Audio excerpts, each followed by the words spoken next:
And the last point and the uh, most important third fundamental point of technical writing basics is that it is responsible. So we said the earlier 2 points and their subpoints dealt with, and they always deal with the things you need to do on your part for your audience. Obviously, everything we will do will be done by us for our audience. But the first two major points and their subpoints were and are always done by us for the sake of facilitating, making our document accessible, understandable, easily understandable, not with difficulty. And then we need to be presentational to have and to establish and to conform to a certain format of presentation, certain manner of presentation. And we discussed some 6 points under it that this should be done in order to jacket, in order to contain, in order to pack, and in order to uh, make it reach your audience in such and such wrapper, in such and such package, in such and such uh, visibility, in such appearance, and in such form and format.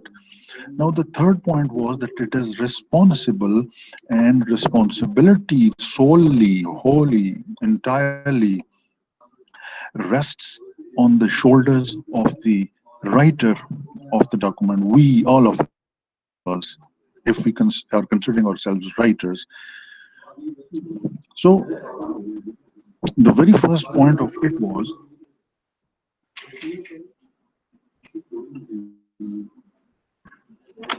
that the writer must always use a language which is honest, not dishonest. What is an honest language? We discuss, first of all, we discuss what is an honest language. We speak language, we say things to each other, tens and thousands of words and expressions and meaningfulness and conversations take place every day. Now, God says, you take care of the form and the outward acts and efforts and things you say. And yes, I have arranged for recording of those things, and there are two angels sitting on your shoulders who note the good and the bad ones, and you will be tested on the day of judgment. But let me tell you one thing, you all human beings and genies. God Almighty says, I will take every outward act by the intention behind it.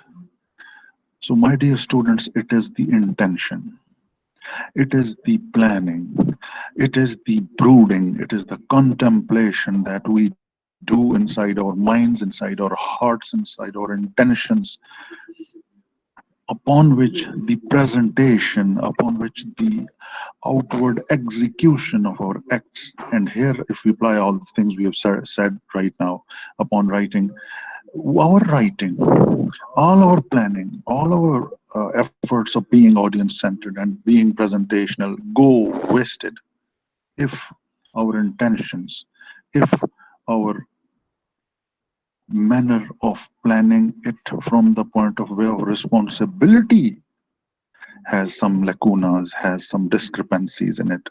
So we need to be responsible as human beings. We are the supreme creation, Alhamdulillah. As Muslims, as the followers of divine religions sent by God, we must conform. We must be aligning our plannings, our intentions, our niyat, right according to the recipients of our actions and our manner and our acts and our efforts. And right now, right here, we are talking about the document. So narrowing it down, all the discussion and implementing it upon our document, the responsibility lies on our shoulders. That we need to be, very first point, we need to be honest. The use of language that we will be utilizing in our document must be honest in what it is. Well, one point which we studied earlier on was use plain and objective language.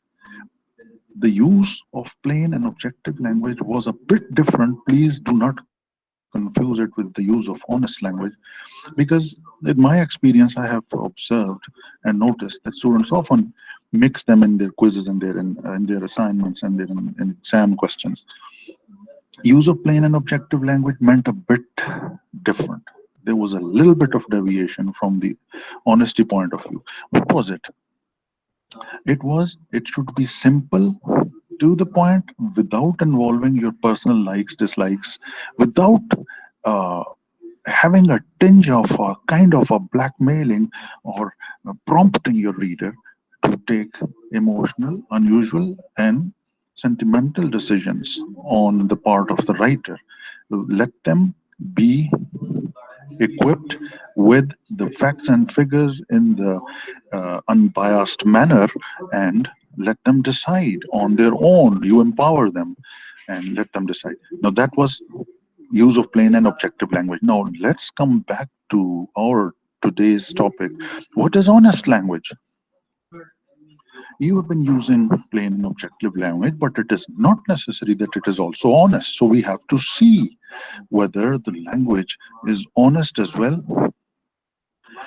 So, an honest language, dear students, will be a language which fulfills the needs, the requirements, the aspects of precautionary measures to be taken by the audience if they have to be taken. If a situation exists, if the need there be, that they're highly likely to encounter a situation where the risk is involved, where there is some kind of potential threat or danger is involved. Like, for example, you are working in Apple, for example, and you make a phone, and you are an engineer whose duty was to make its user manual, write its user manual. You were heading a team of members, colleagues. Now, there are very many chapters in every document, if it is a large document, and a user manual has a lot of information. So if you do not write certain things regarding the use of that gadget, of that mobile phone, which allows them, empowers them to take precautionary measures, it means your language of that document is not honest. And the honesty part and the responsibility part of technical writing has not been fulfilled by you. So, all the global companies, all the multinational companies, all the offices, all the people who are doing writing professionally, day to day writing, technical writing, which we call, they make use of honest language. So, if you please write an example, uh, for example, you're working somewhere, and the manager of that firm has written some instruction for you, and that instruction only guides you to take some precaution because there is some kind of a danger.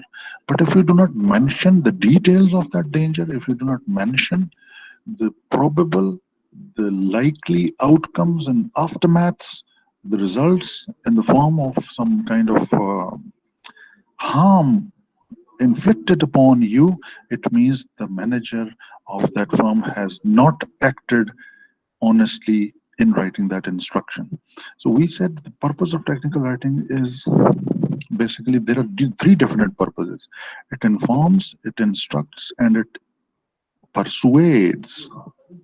That was the very first point. Technical writing is audience centered, and it was the last point. It has definite purposes. So these are the three purposes. But the point of the matter right now is if it informs, it informs, it should inform completely. If it instructs, it should instruct completely. If it persuades, it should persuade honestly, telling the pluses and the minuses, the pros and the cons, the benefits and the disadvantages. So, the use of honest language will be a language. For example, if I give you an assignment and you submit it to me, and my point was that I will be marking that assignment and I'll be checking the use of plain and objective language in it and honest language in it.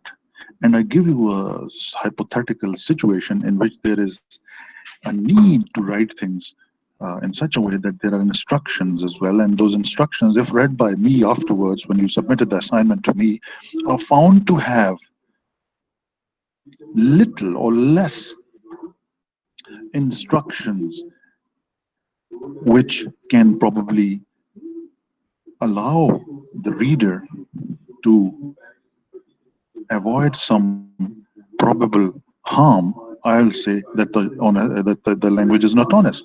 The comment I will write upon your assignment will be that it is having less honest language. You've not been precise. You have not been,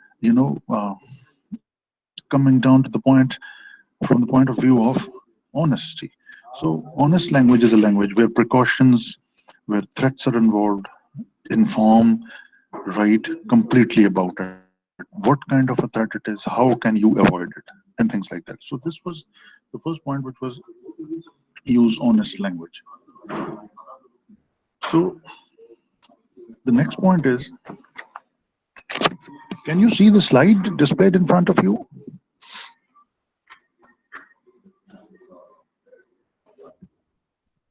Yes, Right.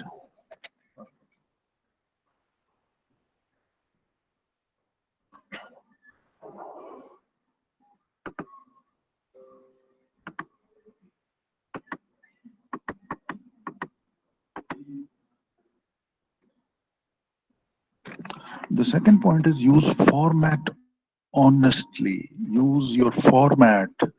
Use the form, the manner honestly, in an honest way.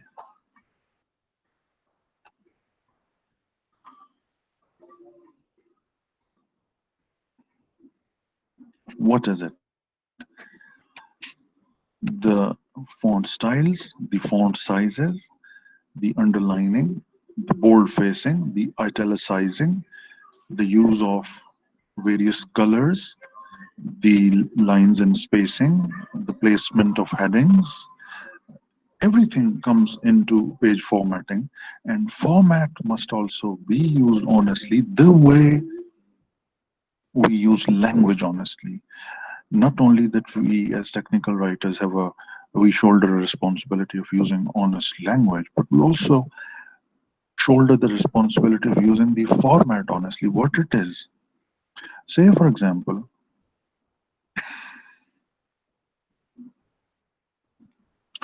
say, for example, you have written a progress report. You are working in my firm, for example, I am your boss. You have written a progress report on the work you were supervising, and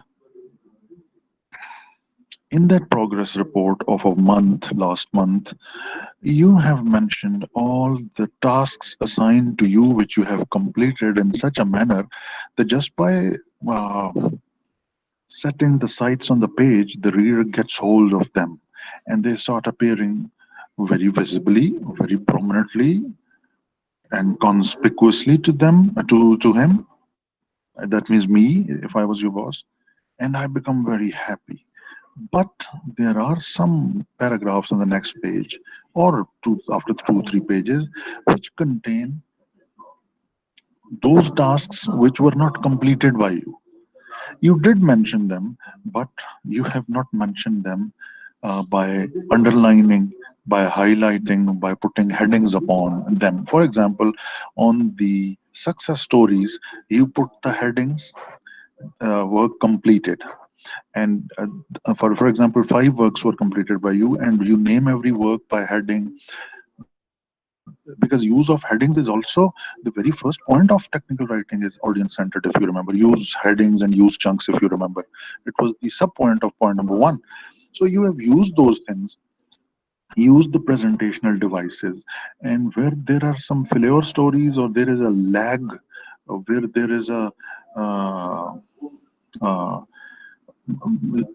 LSCK, lack of responsibility on your part. You have not put heading, you haven't put any underlining, you have just made a big block of writing, you have even not written it in the form of chunks. So it means while reading it, my eyes will not be so accurately locating the stories, the information which you have put in that on that page very easily. So that means your intention was to hide the failure stories or the lack of responsibility showing place from my eyes by just mentioning it in the form of a long big block of writing. So you have not used the format of the document of things we have been discussing so far uh, in such a manner that you enable me to read and chew and digest it and understand it, and that you make me aware of what have been you doing regarding the works which have not been done and which were basically assigned. So that will be a dishonest use of format, or you would not have used your format honestly there. Same is the case with some other day-to-day examples, which I may cite right now for you. You are passing on your in your vehicle on the road, and you happen to see some big billboards, advertisements from some companies. I have often come across a board saying "Mulk ka sasta tareen package." This thing is written in a huge, in a colossal format, and it is so visible that from 2 3 furlongs it can be read. But the all the hidden charges and taxes apply. This thing is written in a very small format, in a format which can only be read if you just reach near the billboard at like 10 feet distance. Then you can see it, otherwise it is not visible. And it is also not written straight, it is written vertically on the side of that billboard. So this will be a dishonest use of format. Now, since marketing is a different world, marketing is a world of pulling coins and rupee notes and money out of the pockets of people and companies.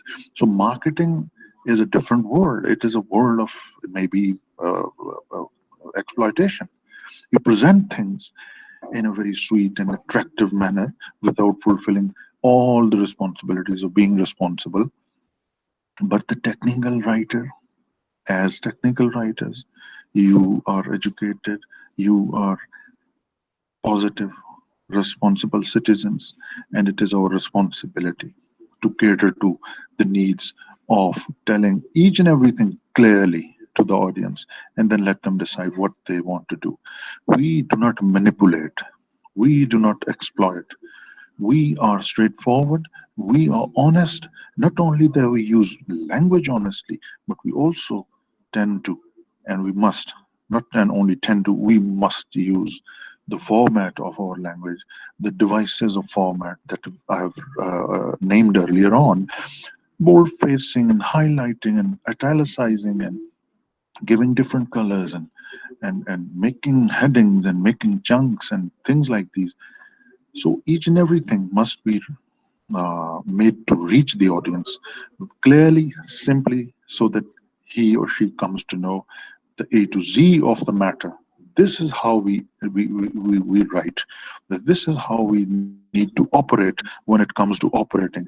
Today, as students, and tomorrow when you become professionals and join the professional life, this will be the more modus operandi, the manner of execution of things in the written form. So, dear students, let's proceed to the next point of our slide, which is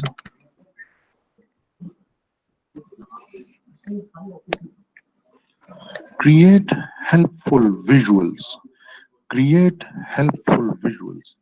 Visual aids should be used. We have read it in the last and the second point. It is presentational. AID aid is a help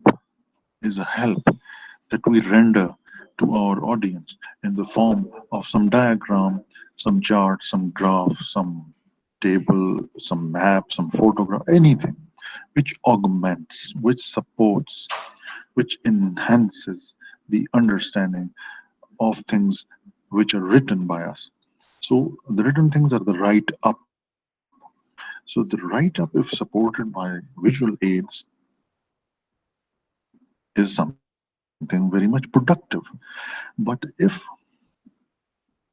the visuals you create are not helpful, they tend to confuse. They have a tendency to confuse. They are so complex. They form a manner while composing, while inserting into the write up. They were not made simply easily accessible and understandable. Then they are counterproductive. They are not productive, they are counterproductive. So the visual aids must also be helpful. They should be simple in nature. For example, let me give you a day-to-day example. You go to a fuel station for refueling your car, your jeep, your motorcycle, your vehicle. You go there, and you often go there, and you happen to see a button on the fuel dispenser machine, the unit, uh, which has a red colored switch and written emergency switch underneath it.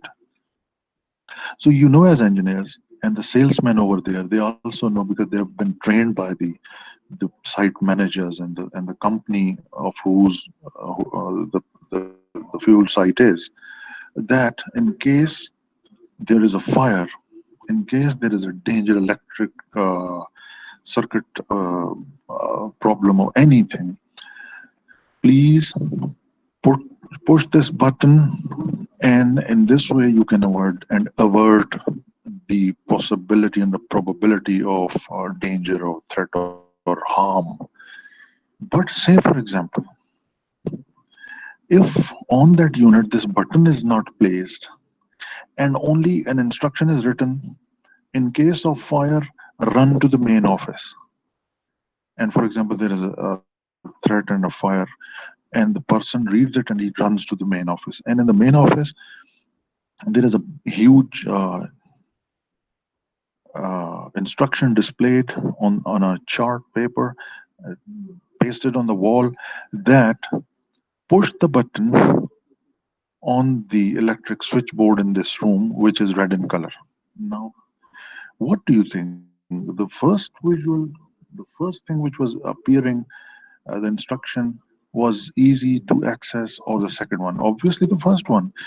The second one is very difficult. Same is the case when you write something for your intended targeted audience, keeping the point in your mind of creating facility, avoiding complexity, avoiding circular and winding ways and rocky roads of understanding. Straight away tell them something. Simply tell them something which is very easy to understand. So, if visuals are to be created, please remember that they should be helpful. I am checking your assignment. I am your supervisor. You have submitted me a report. I am your lab engineer. You have submitted me a report, a lab report. You have written something and you have made some visual aids as well. But believe me, if the visual aids are complex, it is my duty to highlight that, dear student, this visual aid and its labeling is in such a small font size that I need a magnifying glass to read it. Please make the labeling and the words written on the diagram a bit larger so that these may be read properly. For example, for the sake of example.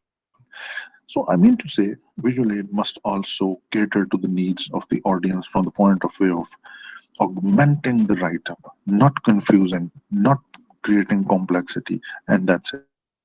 If we do that, we are responsible as writers. If we are not doing that, we are counterproductive. We're not fulfilling the responsibility of creating helpful visuals. That's so simple.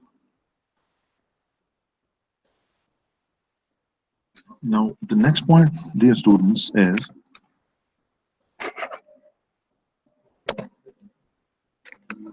use direct and simple expression. Use direct and simple expression. That also amounts to almost the same discussion that we did upon the creation of helpful visuals and the creation of simple things easily accessible. Whenever you write something, write it in a straightforward manner. Do not make the expression long and winding. For example, if there is an instruction uh, written in a plant where you are working, and if it is written, if there is a confirmation of the tank level rising, a determination of a source of the source should be made.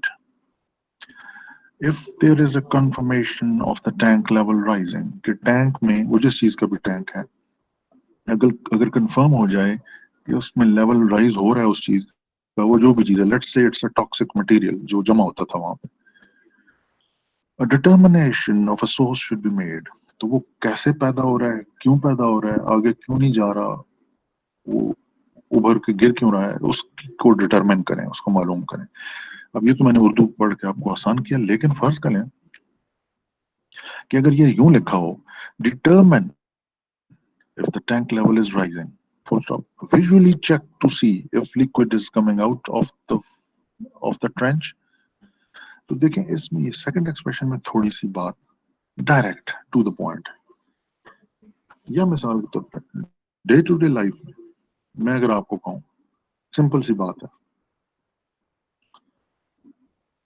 या एक छोटे बच्चे की मिसाल ले लेते हैं if we say बेटा एक गिलास पानी पिलाओ वो बच्चा है तकरीबन 3 साल का या 4 साल का तो देखें अगर उसको यूं हम बताएं बेटा वो टेबल पे गिलास पड़ा है वो उठाएं और उसके साथ ही बॉटल है उस बॉटल में से एक गिलास मुझे पानी डाल दें थैंक यू देखें the second sentence will be relatively easier because it's a very direct and simple expression instead of leaving things onto his mind for planning and doing things after a lot of contemplation. Why not we guide him straight away? Why do not we instruct him, inform him straight away with a direct expression?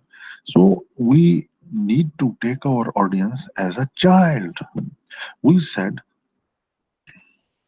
we inform them, we instruct them and persuade them because we enable them, empower them to get some work done from them by changing their ways.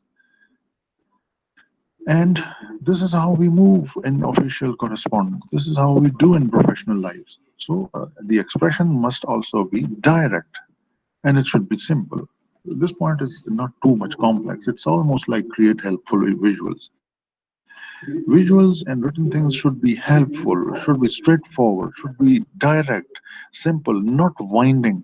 पेचीदा घुमा फिरा के बात कभी भी ना हो अगर घुमा फिरा के बात किसी चीज में लगती है तो चलें ऐसे राइटिंग था सीएसएस का पेपर था तो इम्प्रेसिव है ठीक है मार्क्स शायद मिल जाए यार वैरायटी ऑफ एक्सप्रेशन इनको करनी आती है we are talking from a different perspective and a point of view we are talking about creation of sentences, small chunks, which have information contained in them in a simple and straightforward form. So this was your point, and the next point is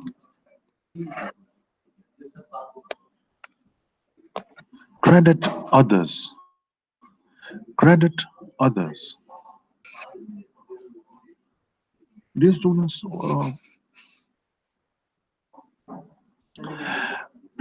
what is an organization?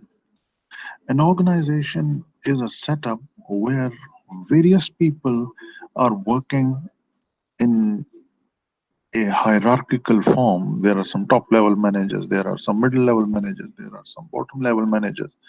There is a lot of workforce, all work in unison, in collaboration, in cooperation, by talking with each other, by communicating with each other, by following some rules and regulations to achieve common goals and objectives, which are in the benefit of the organization and hence which are in the benefit of all those employees individually and collectively.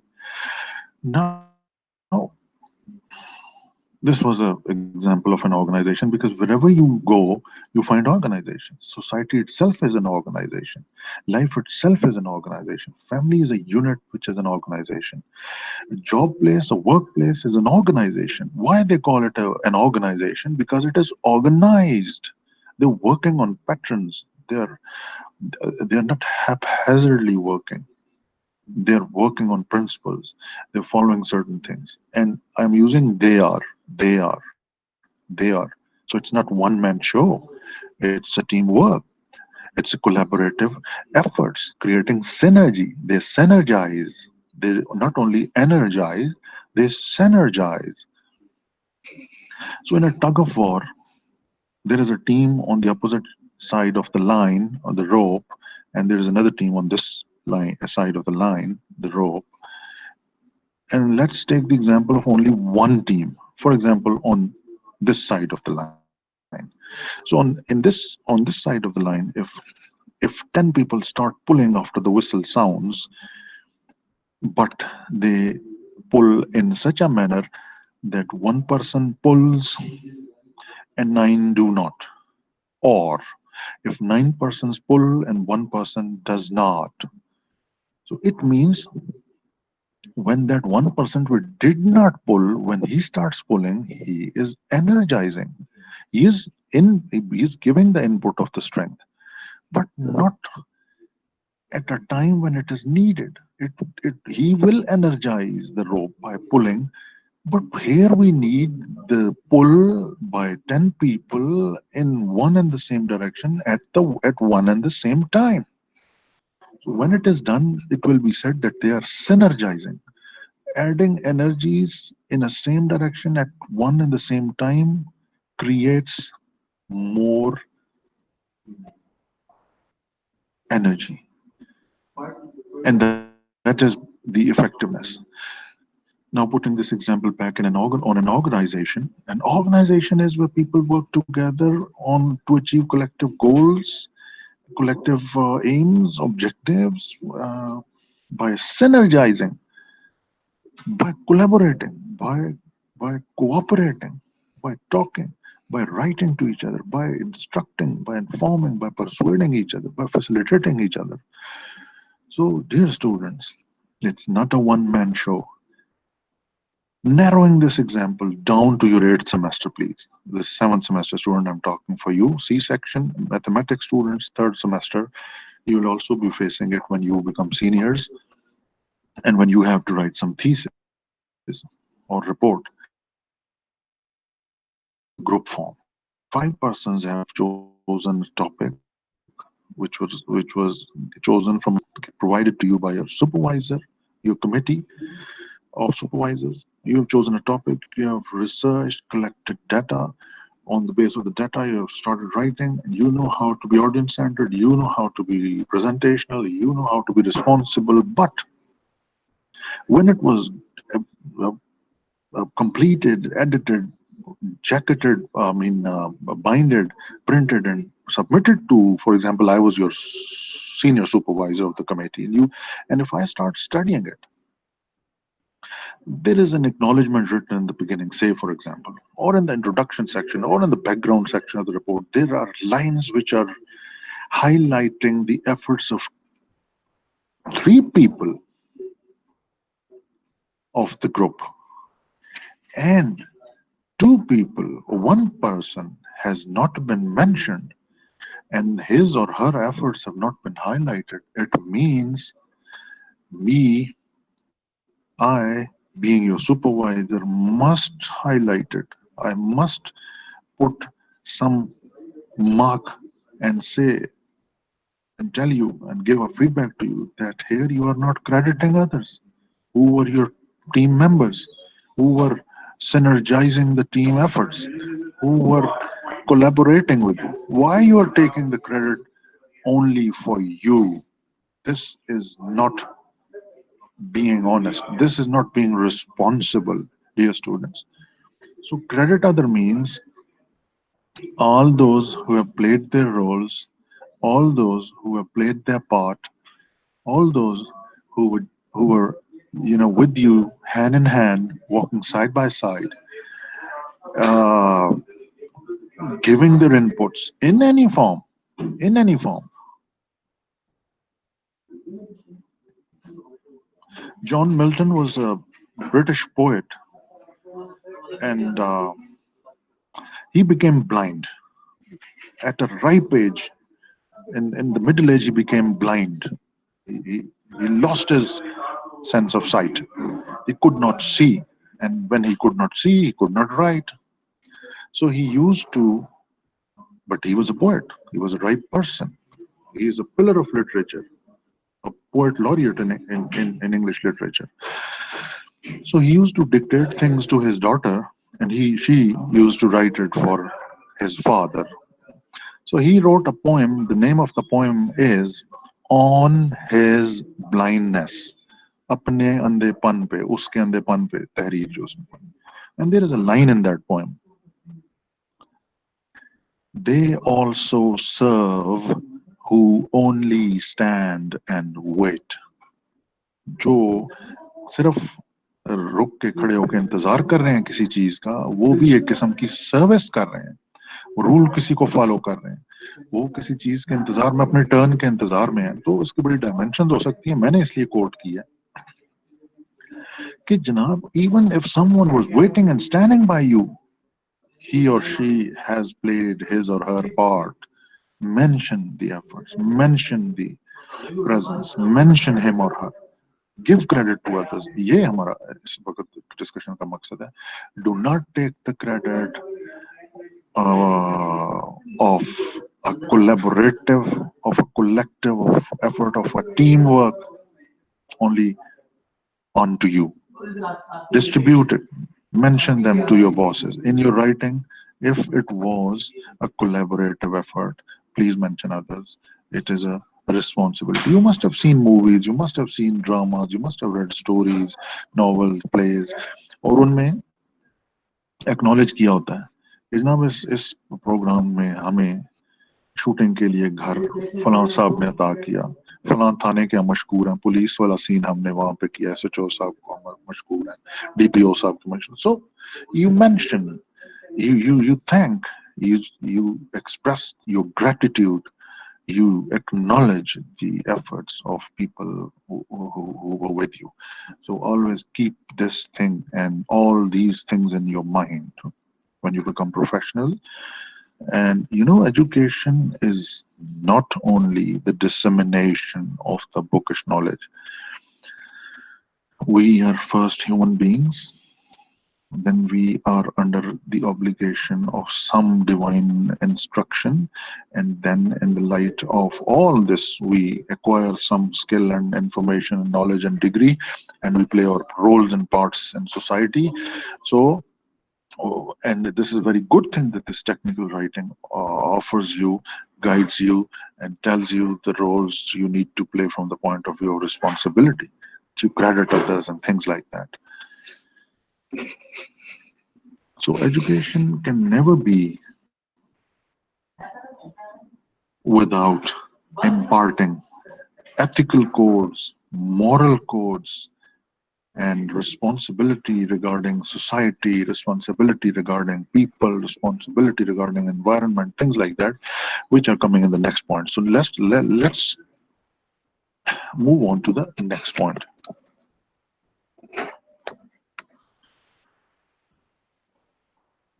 Dear students, the next point is codes of F को V पढ़ा करें. Codes of ethical conduct, codes of ethical conduct. Code means uh, rules, regulations, instructions, various principles regarding which? Regarding, of means regarding. Ethical conduct. What is ethics? Ethics is morality, and morality is ethics.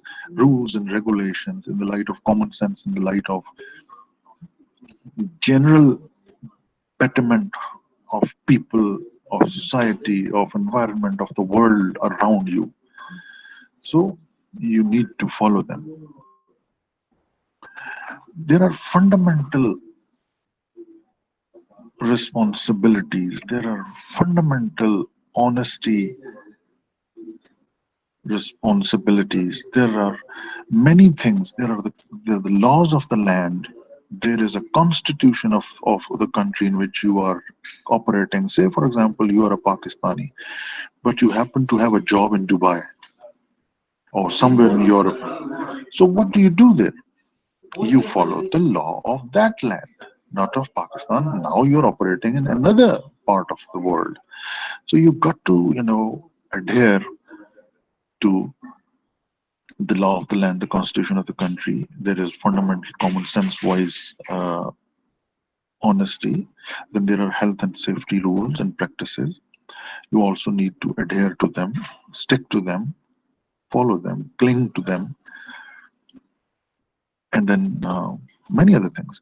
So there should be fairness, there should be straightforwardness, there should be taking care of the environment, of health, of safety, of honor of people. For example, sometimes you must have seen that the slip of tongue of some people, say the politicians, because we often listen to them on television, on various channels, the slip of tongue may result into a lawsuit against them in the court of law, and they have to then either apologize or pay heavy damages. Same is the case when you write something.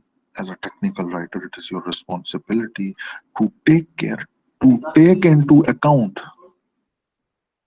the general laws of honesty, health and safety, environmental protection, interests of people, their honor, their safety, everything.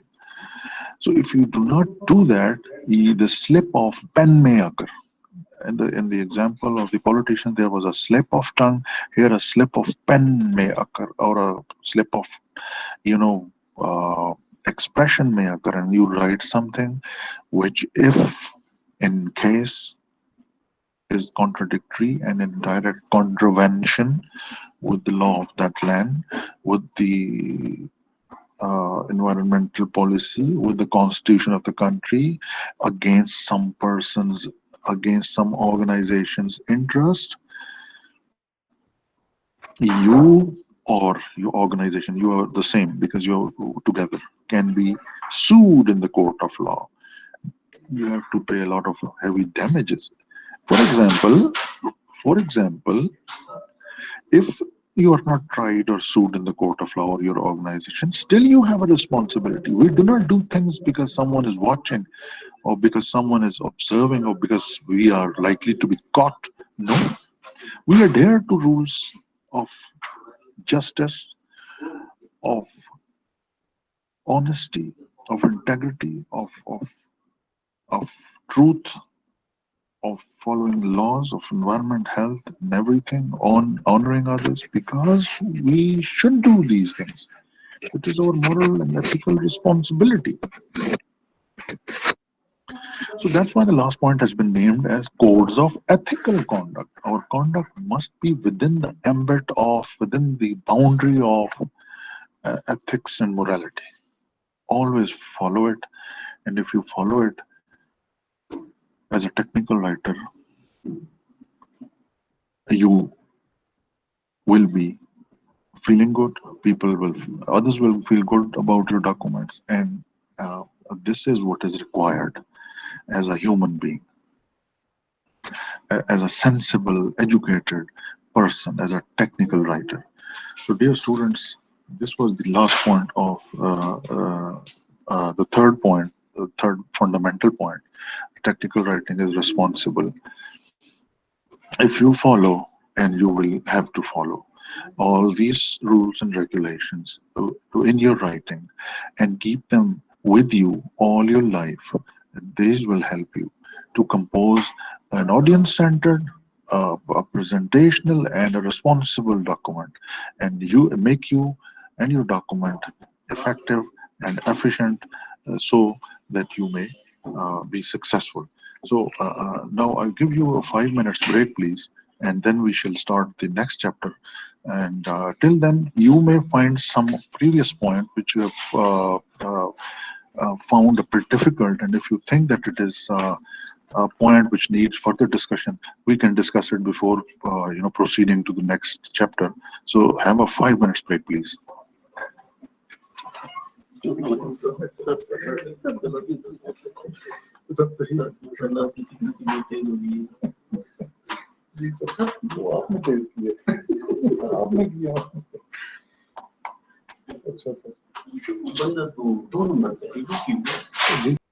name of chapter number 2 is in 8th and 9th edition of the book. It is Defining Audience, and in the latest edition, that is perhaps the 10th edition, it is Profiling Audience. So whether it is profiling audience or defining audience, it is one and the same thing. It means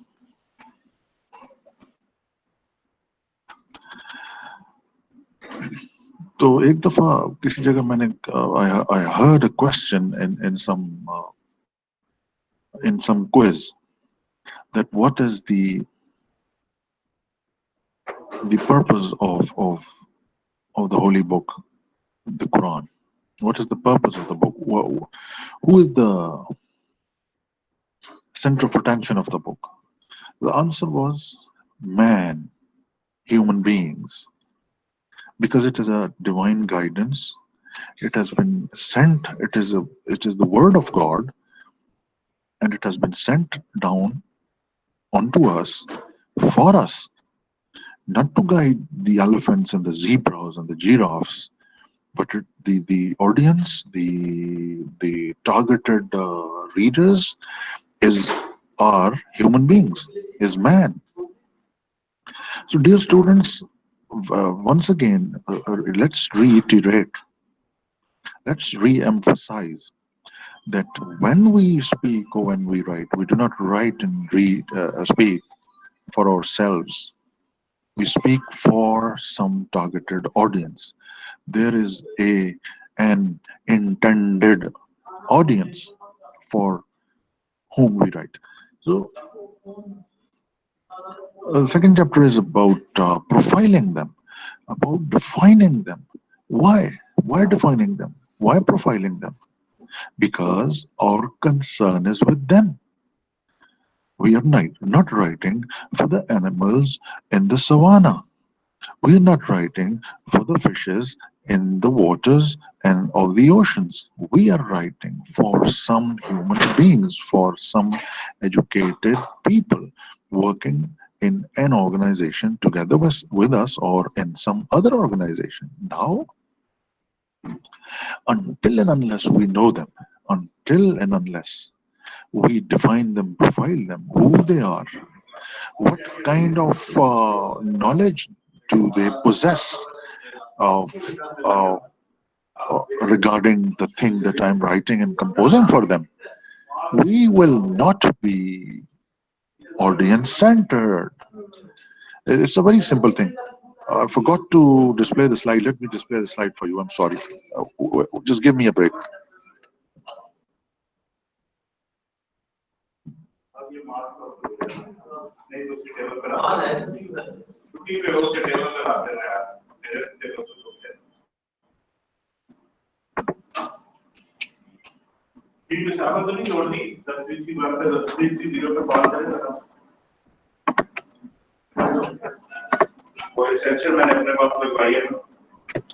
Dear students, can you see the slide of chapter number 2?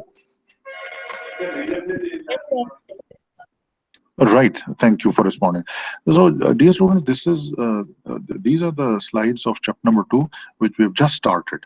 Now, please be with me. Let me proceed.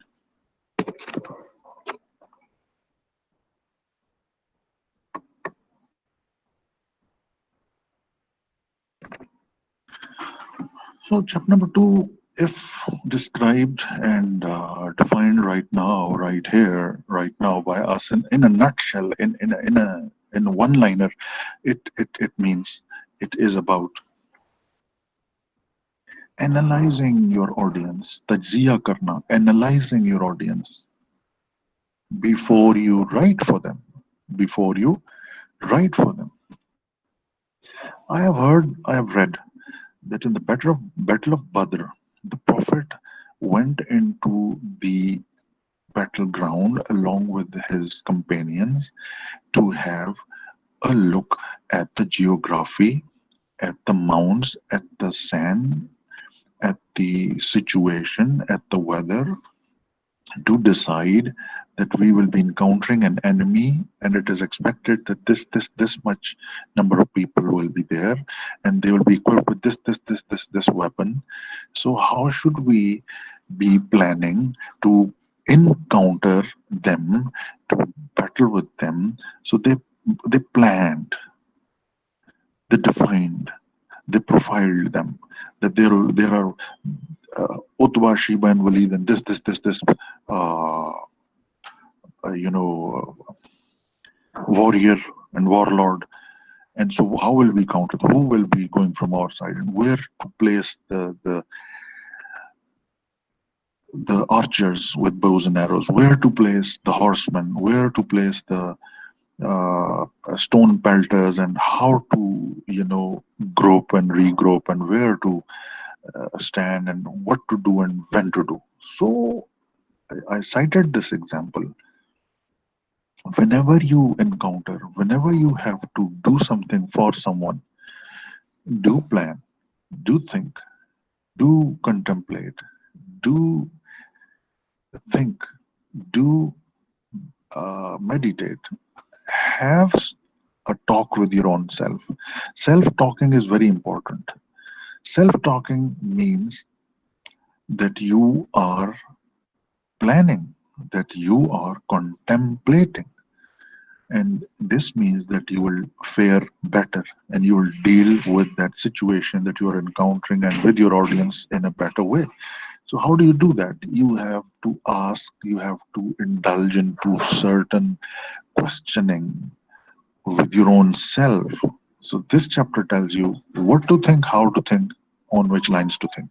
So, in order to analyze what kind of an audience you are to face and you are facing, and for whom you're trying to think and compose and plan a document, you have three basic questions to indulge into and to ask your own selves. Number one, who are they? Find out who your audience is. Number two, how much do they know about the topic that I'm writing upon, about the subject? And number three, what do they expect? And determine, litmus, gauge, estimate, know their expectations. These three major points will be dealt by us in our discussion of this chapter till the end. So let's indulge into these three major points one by one and proceed further.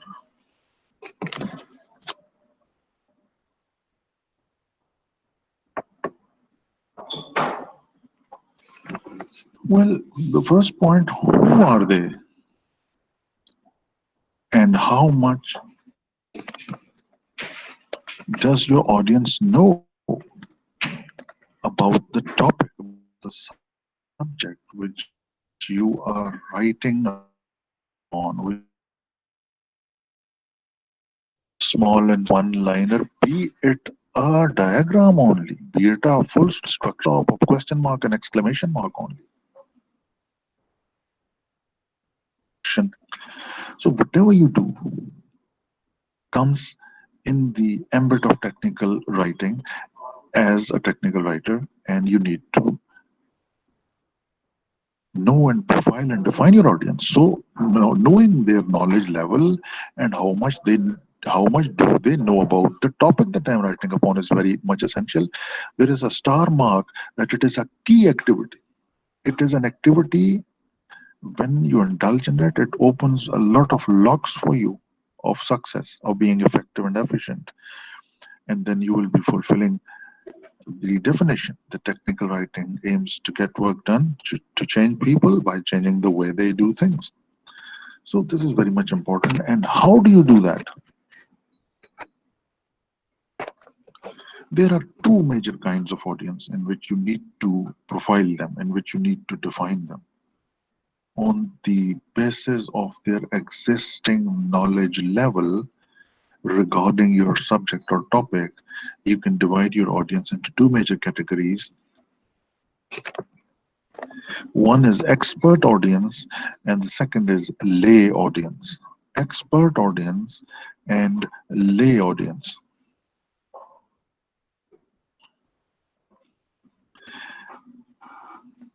You are my boss, say for example, and I am a class 4 worker. I am, say for example, I am your office uh, runner. Let's hypothetically suppose an example. And your boss is a PhD experienced, 25 plus years experienced person, and he is away out of the country on some uh, job or task. Now, behind your boss, you have been doing something which he assigned you or which was faced by the organization. You're dealing with it. And I was with you. I am not that educated as the boss is, who is out of the country. But since I was with you, I happened to know each and every detail of what was going on. How was you dealing with it? How were you dealing with it? And what were the letters that you wrote? How did you tackle the matter? And I am not that educated, but the boss, since he was away and now he comes back with all his experience and expertise, he will come and you will write something for his awareness and information. But now picture the situation in your mind. I, being uneducated, being the office boy, is an expert audience in this case because I am all aware of whatever was going on. This topic, this subject is not new for me. Despite being uneducated, despite being an office runner, I'm fully aware of the subject. But your boss, being educated, experienced, since he was not aware of the subject, not aware of the topic, so here, despite being educated, he is a lay audience in this situation. Now, taking this example in your mind, now you will understand who is an expert audience and who is a lay audience. An expert audience is an audience who have a fair knowledge about the subject or the topic on which you are writing something for the audience or that person. And not only that he is fully aware of that topic, he also knows about the implications of the topic. Implication means certain things which are not explicitly mentioned, implied, इशारतन किनायतन वो भी मुजमिर है पिन्हा है उसके साथ. So if I say online teaching, if someone asks me, आजकल कैसे पढ़ा रहे हैं, कोविड-19 है तो सुना है कि वो बच्चों को इकट्ठा नहीं बिठाना, तो मैं कहूँगा जी we are teaching online. So if my audience is lay, naturally he will not understand the term online teaching.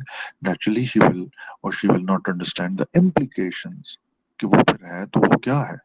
But if a student asks me and I say I am teaching my subject online, he or she simply understands that if he is talking about online teaching, it means he is talking about, or it means we need to have these things in our mind as well: a computer, an internet connection, electricity, and the same things on the part of the listeners and the students on their side, whether they are at home or inside the campus. They also need to have computers or mobile phones or gadgets connected online on internet, having electric power with them, and so this will be something obvious and understood, and the implications will also be taken into account. Now, once again, in the light of the discussion, an expert audience is an audience of your document in whatever situation, communication situation you are dealing with today or tomorrow. An expert audience will be he or she who not only knows the subject well, the topic at hand well, but also the implications. Certain things obviously related to the topic, and the lay audience is the opposite of it. A lay audience may be otherwise educated, maybe an experienced person, but if he or she does not know the topic which is to be written upon and its implications, it means in this scenario, he or she should be considered as a lay audience. Now, why we do this? The next slides will tell you why do we profile the audience, why we try to know the audience and categorize and divide the audience in these two major categories, because our subject varies. If we encounter and dealing with an expert audience, we do not need to labor on the basics. We know that the subject is known by him, so we do not have to explain the introductions and the backgrounds and the methods of the things we have been doing. We can come all the way down to the most important point, and we can mention only the things uh, we can avoid laboring on the basics. But if we are encountering a lay audience, then in that case, we have to explain things, elaborate things, describe and define things in more detail uh, in order to keep the audience with you as regards comprehension. So, these two major divisions and categories must be taken into account when you profile your audience, when you define your audience. And it is very much important. And it is a key activity. If you do not know something about your audience, it means you do not know your weapons, you do not know your battlefield, you do not know your battlegrounds, you do not know about your strategy, you do not know about your audience when you do not know about your audience. So it is the key activity.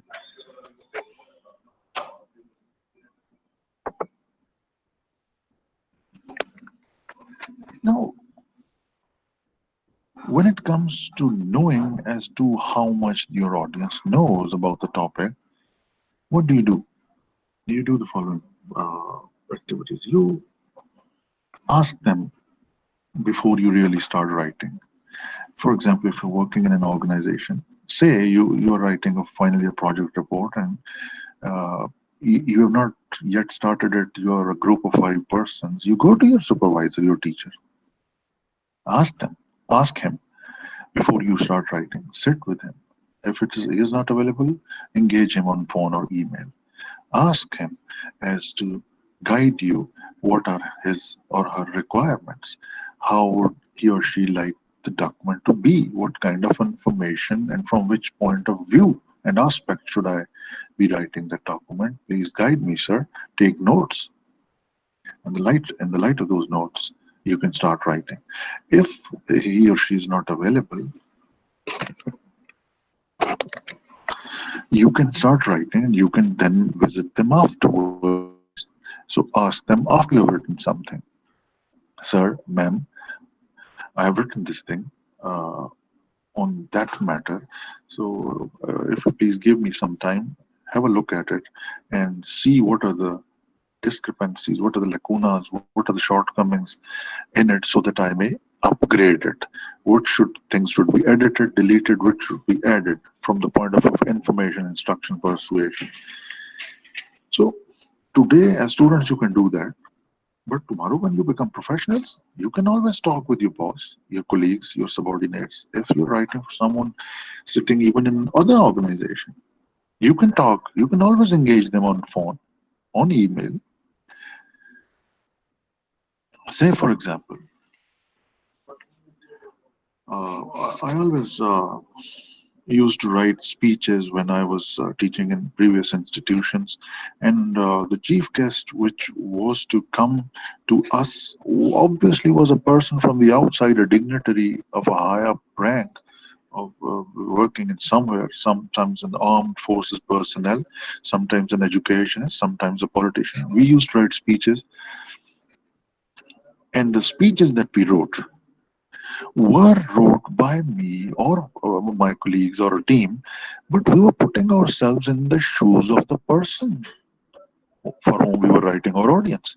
What will he think about it? How will he say? Will he say it or not? And if we could ask, we used to ask from their secretaries. Kindly आप अपने boss से ये पूछ के दें उन्होंने इस तारीख को आना है वो क्या क्या कहना चाहेंगे हम उनके लिए स्पीच लिखना चाहते तो ask them before you write. Sometimes we used to write and we used to fax them. उस वक्त फैक्स होता था एक तरफ से पेपर डालते थे एक मशीन में तो इलेक्ट्रॉनिकली दूसरी जगह उसी तरह की मशीन से बाहर आता था सब कुछ लिखा हुआ ईमेल भी थी लेकिन ईमेल से पहले की बात बता रहा हूँ तो बिफोर 1998 97 इस तरह हम करते थे तो और फिर वो उनको पढ़ते थे तो ये second point ask them after you have written something वो पढ़ के उसमें अमेंडमेंट्स लिख भेजते थे इस पॉइंट पे बात कर लें ये वाले काटते ठीक है ये तरीका है you keep your audience with you. You stay with your audience. You keep them alongside you. Have them aboard on the same level of collaboration, of understanding. Be on one page. Ask them before you write, ask them after you've written something. No problem. There is no hesitation, no shyness. There should be nothing stopping you from it. We are people working with other people. It's a matter of a man collaborating with another man, no problem. You will not be dealing with aliens. So ये दस्तूर जुबान बंदी है कैसा तेरी महफिल में यहाँ तो बात करने को तरसती है जुबान मेरी This should not be the case. Talk things out loudly. Express yourselves clearly. Talk with your audience on phone. Do not feel a distance. Do not feel a gap. Avoid formalities when it comes to setting things right. जब चीजों को दुरुस्त करना हो तो formalities बीच में आड़े ना आए. So you can ask them, you can tailor your document in the light of the feedback given to you by them.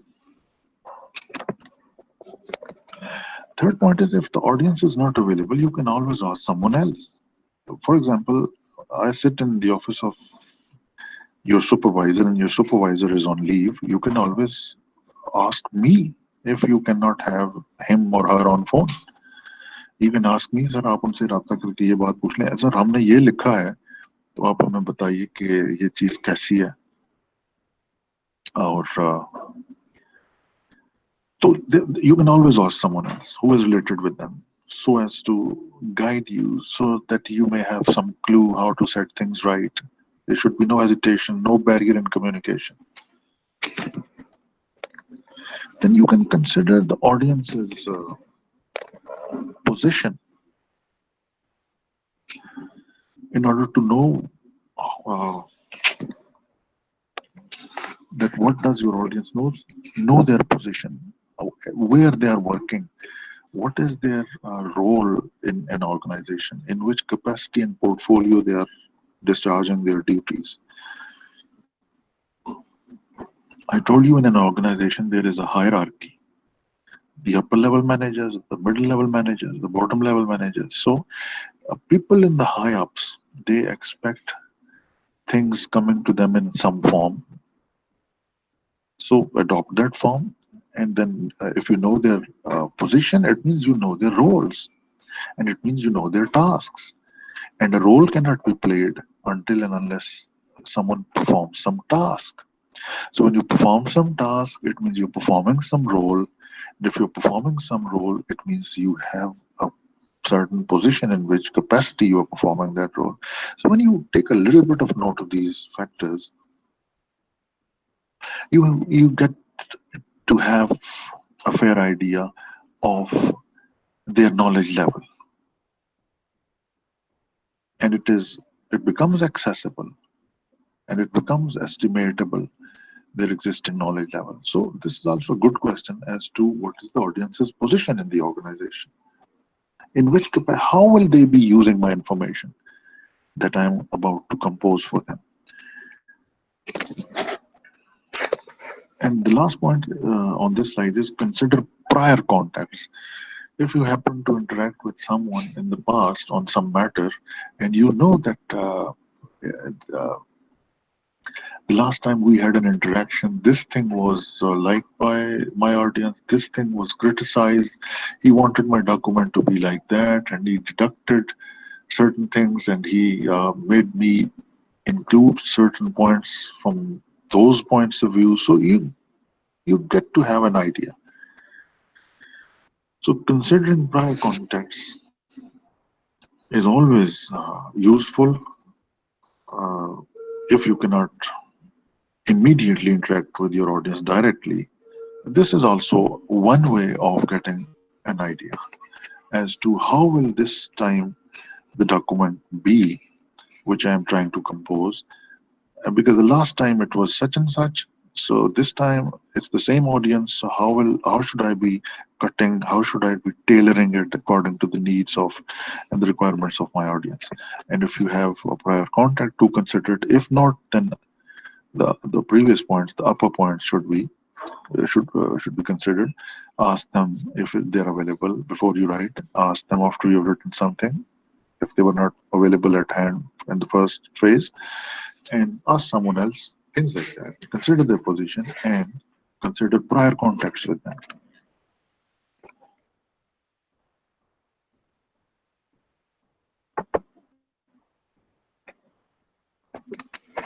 Now, once you know them, in the light of the discussion of the previous slide, once you know them, now you have to ADAPT, adopt to your audience's knowledge level. Now, if they were lay audience, you have to come down to their level. If they were expert audience, you have to raise your document and your things, your information, instruction, persuasion according to their knowledge level. So the teacher goes inside the class, there are 50 students sitting, teacher starts speaking, and he notices that there are some five, six faces which have confusions on their faces, who are wearing confusions on their faces. So it's the job of the teacher. The teacher is also a psychologist. It's the job of the teacher to alter the instruction to, to make it fit according to their comprehension. Why is there confusion? Because they are not understanding the thing. It means they were lay audience regarding that point, which were the topic of discussion at that time. So this is how you adopt. You come down to their level. You cannot push a button and they'll start understanding and they'll raise their level up, right? If they are your audience at that time, because we have taken the example of a lecture, classroom lecture. So the way a teacher fits and adopts इख्तियार ढल जाना, ADOPT इख्तियार करना, अपना लेना, और ADAPT adopt करना, ढल जाना. एडॉप्टर, फोन का एडॉप्टर चार्जर के साथ एक लगा होता है. 220 वोल्ट आ रही है, आगे से 1.5 करके देता है, क्योंकि वो आगे गैजेट को क्या चाहिए उतनी बना के दे रहा है, पावर, इलेक्ट्रिक पावर सप्लाई. तो ADAPT अडॉप्ट, ढल जाना, अपनी ऑडियंस के नॉलेज लेवल के मुताबिक कीजिए अपने डॉक्यूमेंट को. फॉर एन एक्सपर्ट ऑडियंस क्या करना है, ले ऑडियंस थी, मैंने ask them before you write, ask them after you've written, ask someone else, know their position, know their prior contacts से मैंने उनको ये डिफाइन और प्रोफाइल किया है. डाटा हर चीज आपने लिखनी है. Take notes on a writing pad whenever you encounter a situation. Take notes. There should always be a writing pad in your office. As a student, rough registers आपके bag में होते हैं. हमेशा नोट्स लिखें, छोटे छोटे पॉइंट, ये करना है, ये करना है, ऑडियंस को प्रोफाइल करना है, इंटरव्यू करना है, पूछना है, फोन करना है, ये चीज दिखानी है, मैंने लिखी है, इसको सेट करना है, नॉलेज लेवल एक्सपर्ट ऑडियंस है मेरी, नहीं ले है तो alter document, bring it, adopt it according to their knowledge, existing knowledge level about the subject. So these are the things a writer needs to do. Point number one, build on their schemata. Build on their schemata.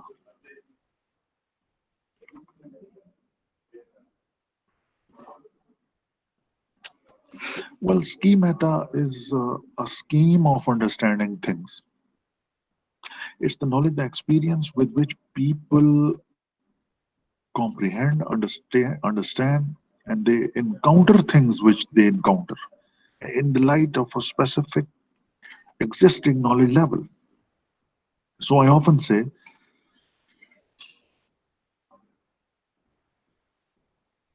if if you have been watching National Geographic Channel and there was a program of snakes and pythons and serpents.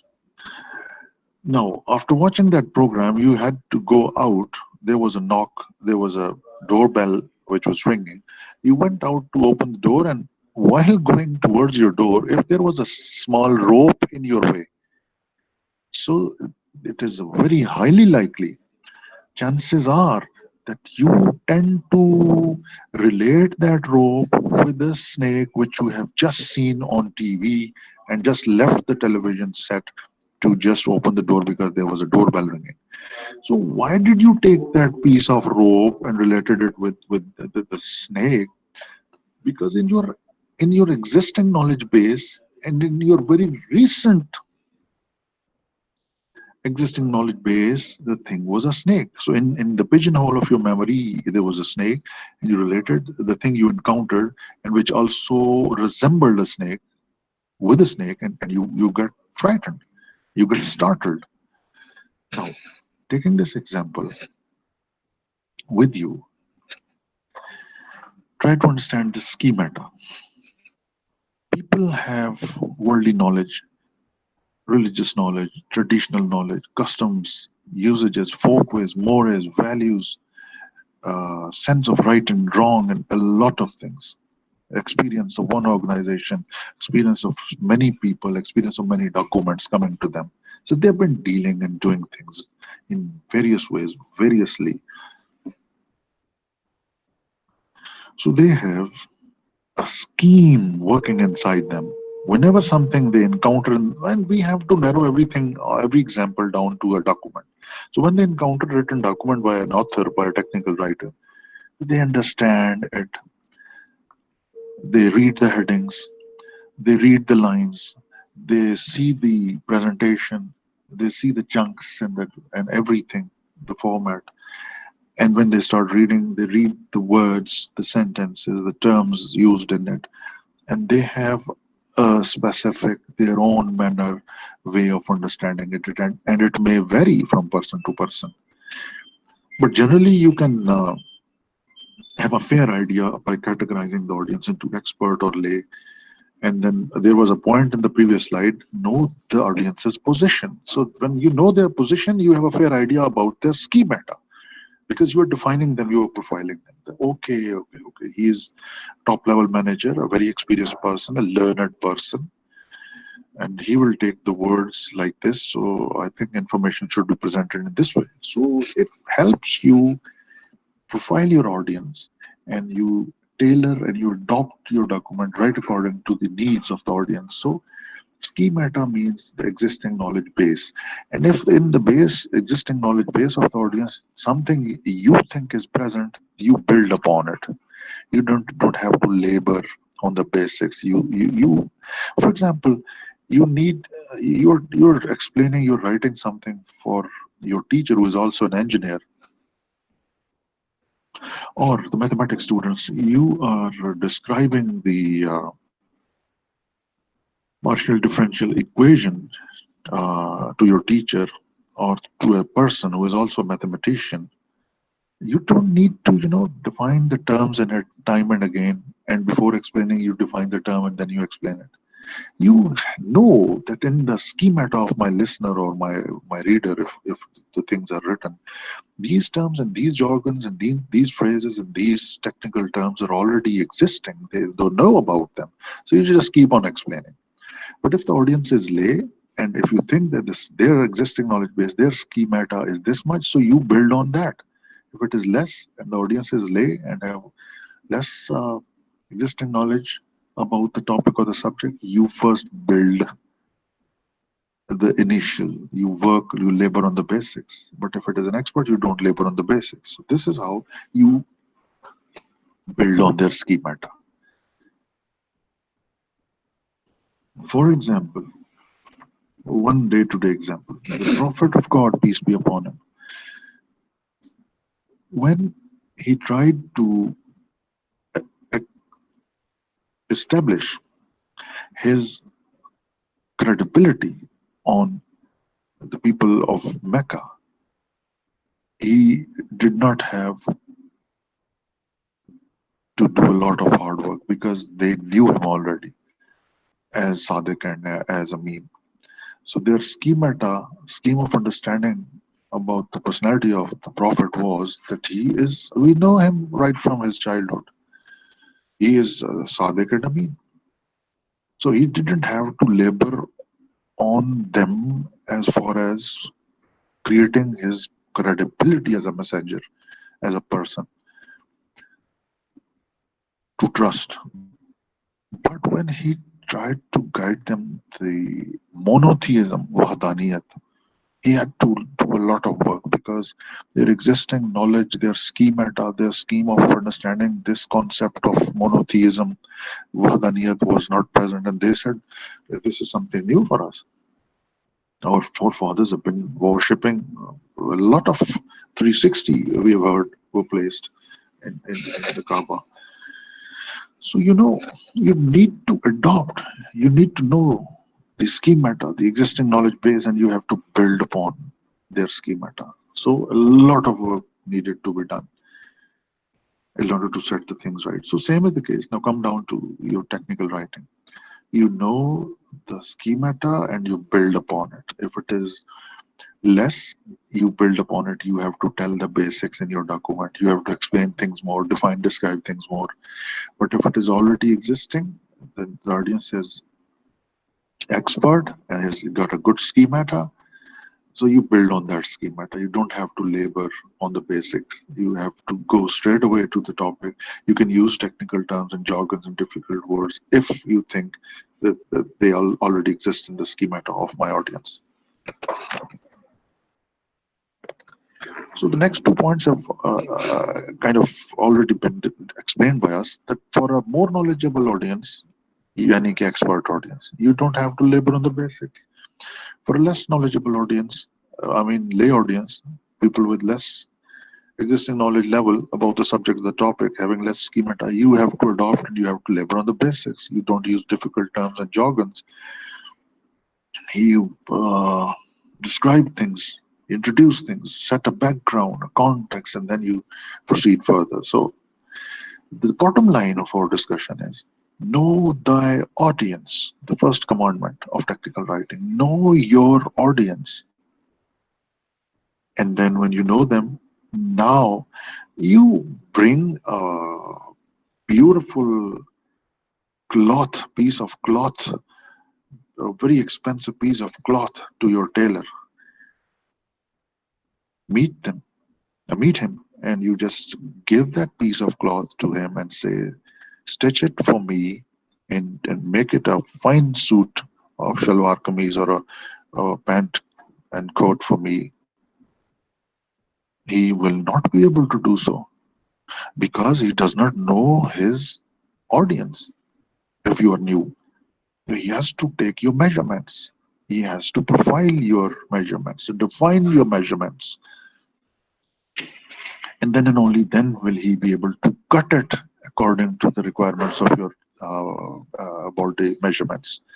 Same is the case. You don't know your audience. You have not profiled your audience. You are blind. There's a blind spot. You cannot tailor your document. write according to their understanding, comprehension level, schemata, scheme of understanding things, existing knowledge base. So you must define them, must profile them. So next, let's proceed to the next slide.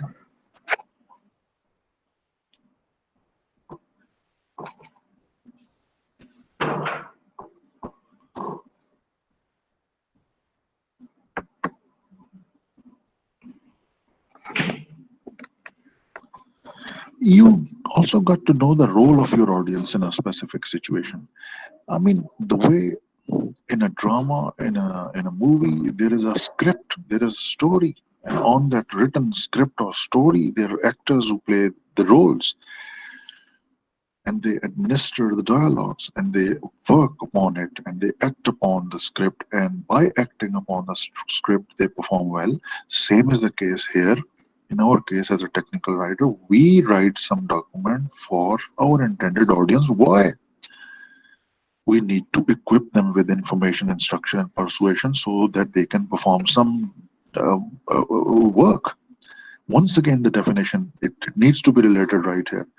Technical writing aims to get work done, to change people by changing the way they do things. Killingsworth and Gilbertson, the very first lecture or the second lecture which we did to introduce ourselves to the topic, to the subject. So you need them to do some work. You want them to perform some things. So how will you be doing them? You have profiled them. You have estimated their knowledge level by the tricks of the trade discussed in the previous slide. Now you also need to know their roles. People working in an organization are performing some roles, and a role cannot be performed until and unless you perform a task. So they are also performing some tasks, and it is those tasks and those roles, in order to enhance them, in order to get work from them. In these terms, you're writing things for them, you're composing things for them, and they'll also write something for you. So it's a two-way street. So you need to know their roles. The first question is that who will read my document? Sometimes there is only a single person in a situation, maybe your supervisor, say for example, of the final year project. There will be only one supervisor, so sometimes it's only one person. Sometimes there are a small group. There is a small group, for example, members of a committee. Tomorrow, in some profession, you are doing some job, and you are writing something. Maybe that letter, that application, that short report, that long report is for one person, your boss. Maybe it is for a small group or committee which has been formed to review your document or your report. And sometimes, for example, you have written the user manual of a, let's say, a mobile phone, and it will be bought by very many people in the market, and there will be a large number of end users. So in this case, there will be a large group. So it depends upon the document and the communication situation. So you need to know as to who will be reading my document, whether it is one person, small group of person, large group of person.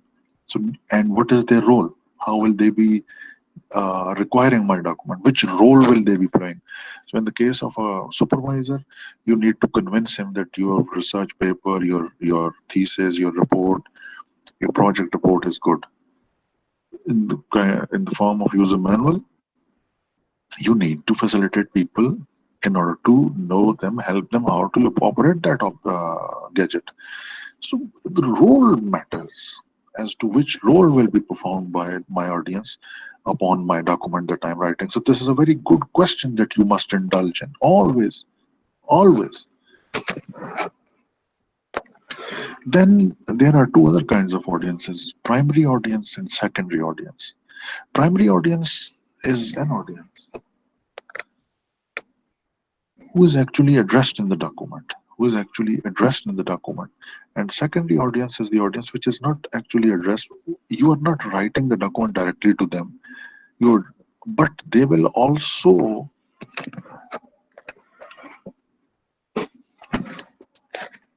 receive or read or act upon the instruction contained in the document For example, the primary audience of the divine revelations were the prophets themselves, 1,24,000.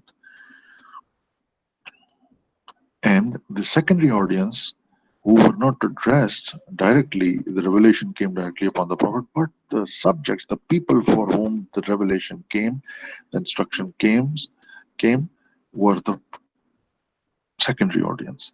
So you write a document on the instruction of your boss that write a 2 3 pages instruction which will be instructed afterwards to all the university employees and students, teachers, everyone, how to avoid COVID-19, what are the precautionary measures. So it means if the vice chancellor or the dean assigned this task to us, it simply means that we'll write that document. Our primary audience who will be addressed in our document will be the vice chancellor or the dean, whatever, and the secondary audience afterwards will be which are not directly addressed by us, but they will also act, and those will be all the students. Ultimately they will be acting upon it. So you have to consider always what words should I be using. My primary audience is an expert audience of the vice chancellor, but my secondary audience who are ultimately going to receive and read and act upon these instructions, my secondary audience is lay, for example. If this is the case, then you have to tailor your document according to the requirements and needs of knowing both. Anyways, these are the things. You must indulge into these questions. Whether my audience is a one person, a small group, a large group, whether it is a primary audience or a secondary audience, whether it is an expert audience or a lay audience. So when you indulge in these questions, it means you are heading towards the right direction. You are planning well, and you are being audience centered, and your document and you as a writer will be effective. So, dear students, I think let's end here because it is the time to end the class. So, we'll inshallah proceed and finish the chapter, highly likely, hopefully, inshallah, in the next class. So, I say Khuda Hafiz to you and end my